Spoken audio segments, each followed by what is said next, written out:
In bodybuilding, there's an unspoken rule that almost never fails. When a champion dominates, everyone else just orbits around him. The king doesn't win only on stage. He wins inside his opponents' heads. Year after year, the reign grows stronger, and the challenger's hope slowly fades. How many times have you actually seen someone truly dethrone an undisputed champion? For decades, the sport has taught one harsh lesson. Pushing against total dominance is usually a waste of time. The champion sets the standard, defines the ideal physique, and wipes out any real chance of change. In that scenario, second place becomes a life sentence. But every rule only exists until someone has the nerve to break it. That's exactly what happened in the rivalry between Cutler and Ronnie Coleman. On one side, the most dominant bodybuilder the Mr. Olympia stage had ever seen. On the other, a challenger who refused to follow the script the sport had already written for him. This isn't just a story about muscles, trophies, or stage poses. It's the story of a man who was publicly defeated, dismissed by critics, and branded the forever runner-up. And yet, he came back year after year, tweaking everything except his desire to win. So hit that like button to support the channel, and let's dive into this story together. Long before the spotlights, the trophies, and the Mr. Olympia stage, Cutler's life was shaped by something far removed from glamour. He grew up in Sterling, Massachusetts, in a working-class family tied to heavy concrete labor. Physical effort, there wasn't motivation or discipline. It was survival. Jay started working at just 11 years old, facing long, exhausting, repetitive days. While other kids were thinking about games or summer breaks, he was waking up before sunrise to carry molds, breathe in dust, and endure a routine that offered no alternatives. He said many times how much he hated that life. The constant fatigue, the feeling of always being behind other kids his age, a body worn down before he was even done being a teenager. That early hardship built something no gym can teach. Jay developed an insane tolerance for pain, discomfort, and repetition. Training while exhausted became normal. Doing what needed to be done, even without motivation, became a habit. Compared to the pressure of a contest prep, suddenly nothing felt that intimidating anymore. Without realizing it, in those cold, early mornings and dust-filled days, Cutler was forging his greatest competitive weapon. From a very young age, Jay already stood out for his energy level and above-average physical development. He was that restless kid, always moving, with a body that responded fast to any kind of physical activity. But at the time, it had no name and no direction. It was just raw potential, without a clear dream. Everything changed because of something simple, almost trivial, a book. While flipping through a bodybuilding book, Jay came across the physique of Chris Dickerson. The image hit him instantly. It didn't just look strong, it looked unreal. Over the top. Almost impossible. Like a comic book character stepping into the real world. Jay had always been fascinated by superheroes. Superman. Larger-than-life figures. Bodies that represented absolute power. When he saw that physique, something clicked immediately. For the first time, he wasn't just admiring strength or size. He saw a possibility. A what if? A new kind of identity quietly started taking shape. Muscle stopped being just about looks or vanity. It became purpose. It became a possible way out of the hard reality he knew so well. It wasn't just about getting big. It was about becoming something else. Unlike many athletes, Cutler didn't grow up inside gyms, and he didn't start young with fancy plans. His real beginning in bodybuilding only came at 18 years old. No internet, no tutorial videos, no forums or social media. Back then, learning meant watching, messing up, adjusting, and coming back the next day. On his 18th birthday, Jay did something symbolic. He saved up his hard-earned cash and bought his first membership at a local Gold's Gym. There was no glamour, just hunger. He walked in quietly, trained with total focus, and stayed late, trying to absorb everything around him. When no one wanted to teach him, he just kept showing up, repeating the process, grinding, and learning in silence. This phase was all about trial and error. Jay watched the more experienced guys, copied exercises, adjusted the weights, and learned directly from his own body. Every workout was a test. Every week brought a small improvement. There were no shortcuts, just consistency. When he finally stepped away from heavy concrete work and started eating better, sleeping more, and training consistently, something impressive happened. His body responded explosively. Muscle mass came on fast, strength climbed month after month, and his progress started turning heads inside the gym. It was clear there was something different about him. That something finally found direction when Jay met Chris Aceto. For the first time, his effort had structure. A dialed-in diet, planned meals, and training built on logic. His progress, which was already fast, shifted into overdrive. The moment Jay Cutler stepped on stage for the first time, everything changed for good. The lights, the silence before the announcement, the judgment of the physique, it all hit him at once. He didn't just like the experience, he got hooked. The stage stopped being intimidating and became the place where all the hard work finally made sense. His progress was too fast to ignore. Jay started winning national competitions and gaining attention in a short amount of time. Every show revealed a bigger, denser, more mature physique. In a sport where many athletes plateau for years, he was making huge leaps. His pro card came early, confirming that this wasn't an ordinary project. Interestingly, at that point, Jay wasn't chasing fame or status. He saw bodybuilding as a real path to financial security. After a childhood filled with hard labor and uncertainty, the idea of making a living with his own body felt almost liberating.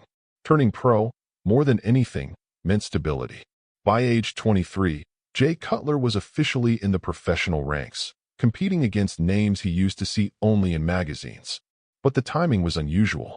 Bodybuilding was going through a major transition, almost like the end of one historic chapter and the beginning of another, even more extreme one. The reign of Dorian Yates, the symbol of the mass monster era, was coming to an end. The throne was about to be vacant. But before Jay could even think about that, something much bigger was emerging on the horizon. A bodybuilder who wouldn't just win, but would completely redefine what dominance at the Mr. Olympia really meant. When Ronnie Coleman reached the top, it wasn't just another win on his resume. He completely reset the standard of professional bodybuilding. What once seemed extreme suddenly took on a whole new meaning. It wasn't just size, it was density, it was instant visual impact. The moment he stepped on stage, everything around him changed. Ronnie brought a combination that seemed impossible: insane mass with razor-sharp conditioning. Full, rock-hard, separated muscles at a level most people didn't believe could be maintained. Year after year, he showed up bigger and better, as if the rules of human physiology simply didn't apply to him. And that created an almost intimidating aura. Offstage, his workouts became legendary. Lifting surreal amounts of weight, repping heavy loads with a scary sense of ease. That wasn't just training, it was a show. Videos, stories, and first-hand accounts spread fast, turning him into a living myth within the sport. Anyone competing against him was already mentally defeated before stepping on stage. Ronnie didn't dominate only with his physique. He dominated psychologically. His presence created an invisible pressure backstage, during comparisons, and even in the judges' minds. Many athletes weren't competing against Ronnie, they were competing against the idea of Ronnie. And almost always, they lost before they even tried. That's how the reign of the king was born. A champion who didn't just win multiple Mr. Olympia titles, but imposed a level of dominance that felt unbreakable. And the question hanging in the air was simple and brutal. Who would have the courage and the endurance to challenge someone like that over and over again? Confident, rising fast, and believing he was ready, Jay Cutler arrived at his first Mr. Olympia with high expectations. After all, he was coming off wins, rapid progress, and growing respect in the pro scene. But the biggest stage in bodybuilding has a brutal way of revealing the truth. And that truth hit him head-on. The result was devastating. Jay finished in 15th place, nearly at the bottom of the standings. An absolute shock for someone who was used to winning. Suddenly, all that progress felt small compared to that level. The inevitable question came up. Do I really belong here? A lot of guys would have ended their careers right there. That might have been the most dangerous moment of Jay's entire journey. Not because of the placing itself, but because of the risk of quietly walking away. The frustration was real. The public humiliation was real. For the first time, the dream felt painfully out of reach. But instead of backing down, Jay made a radical decision. He changed everything. He changed cities, changed his routine, changed his environment, and most importantly, his mindset. California represented a fresh start, far from the memories of that failure and closer to the heart of the bodybuilding world. The payoff didn't take long. Not long after, Jay won his first major professional show. It wasn't just a win on stage. It was proof that the Olympia disaster wasn't a final verdict. After the initial shock and a complete rebuild, Jay Cutler started showing something different on the Mr. Olympia stage. The guy who had once finished near last was now climbing the ranks. First, 8th place. Then something even more symbolic, 2nd place. This wasn't luck. It was real, visible, undeniable progress. In 2001, Jay went head-to-head with Ronnie Coleman for the first time in a true direct battle. And what happened surprised a lot of people. The decision was close, controversial, and debated to this day. For the first time, Ronnie didn't look untouchable. For the first time, the reign actually shook, even if just slightly. That 2nd place finish changed everything for Jay. It wasn't just a medal. It was a revelation. He realized he wasn't just showing up at the biggest bodybuilding contest in the world anymore. He could win. The gap between him and the champion no longer felt like an impossible canyon. At that point, Jay stopped being a supporting character. He officially became the main challenger to the throne. Every comparison, every pose, every call out in the center of the stage reinforced that new storyline. The crowd felt it. The judges felt it. And Ronnie felt it too.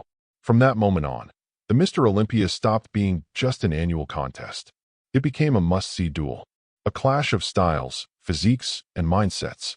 Between 2001 and 2005, Jay Cutler's career entered a brutal cycle.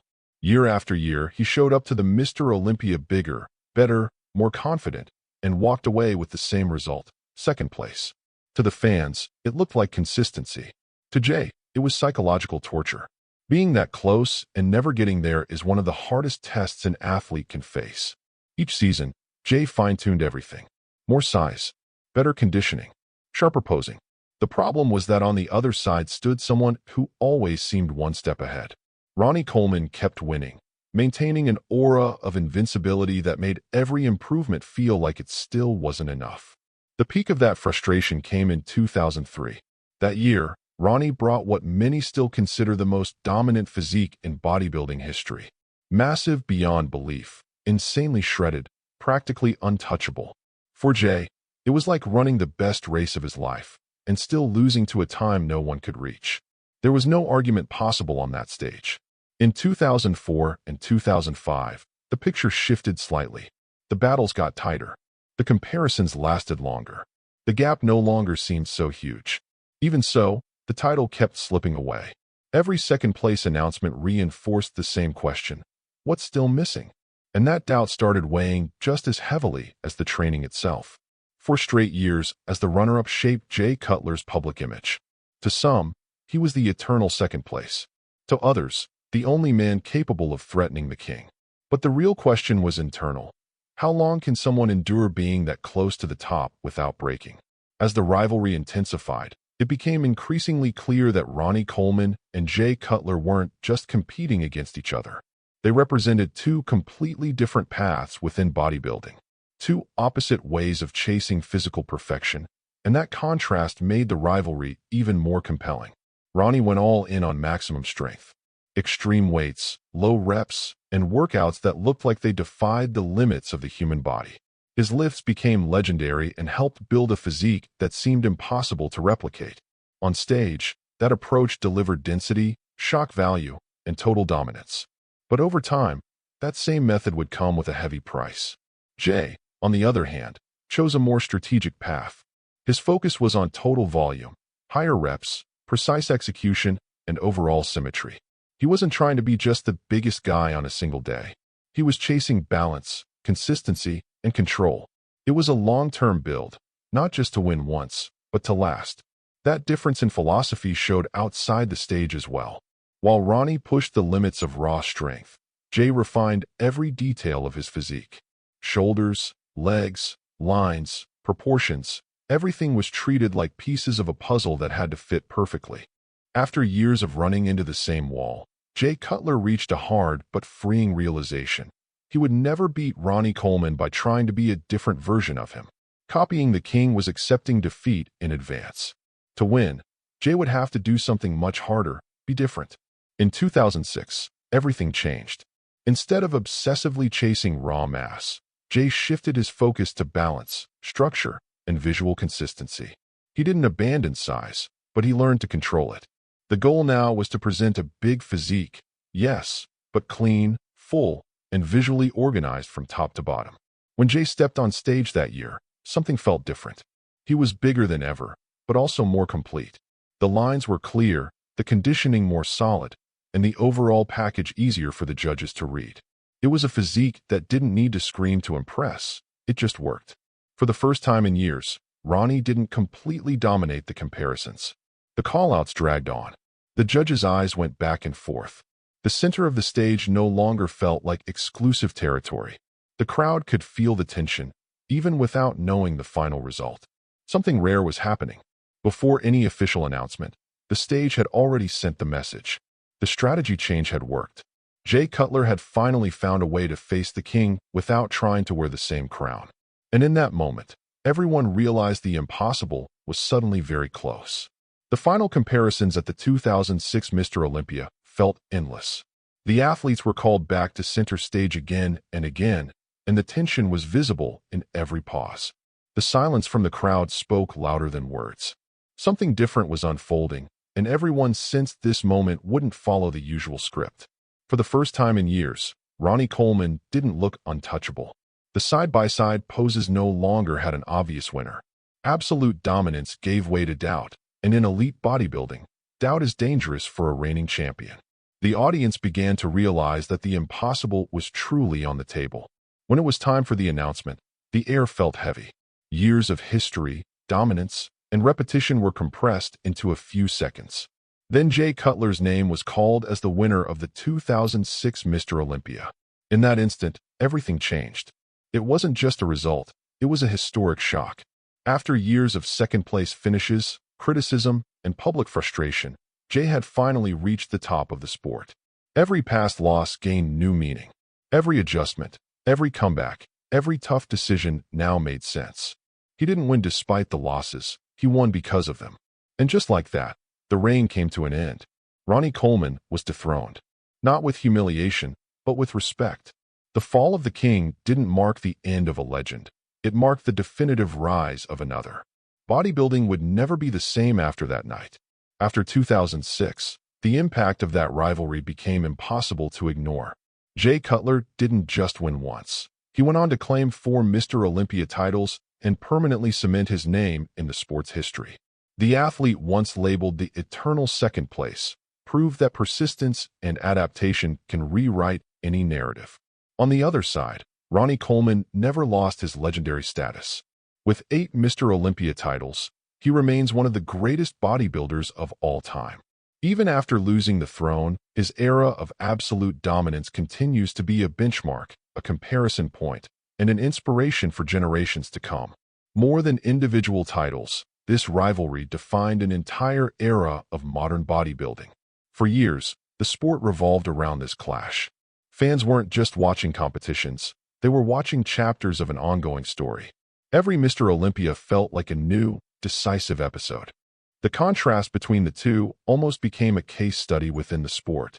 On one side, extreme strength, insane density, and physical limits pushed to the edge.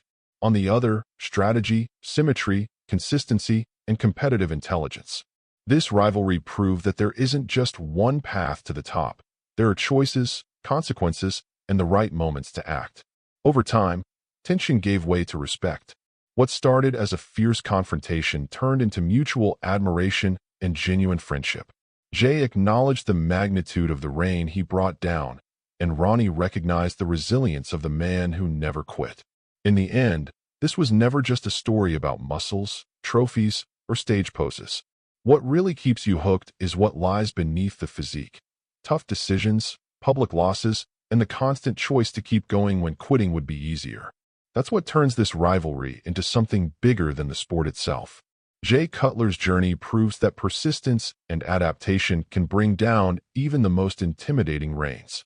He didn't win because he was the favorite. He won because he learned from every loss, changed when it was necessary, and refused to accept the role that was forced on him.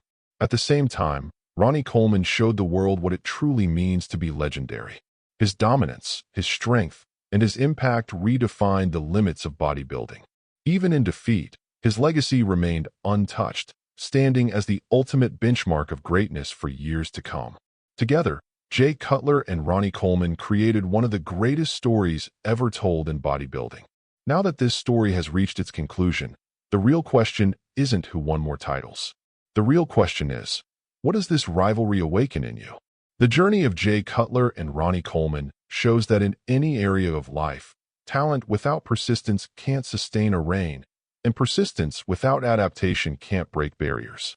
This story doesn't live only on the stage. It speaks directly to you watching right now. If this video made you reflect, if at any point you thought, this connects with me, then you already know what to do. Hit that like button because it tells YouTube this content deserves to reach more people. And if you're not subscribed yet, subscribe now and turn on notifications.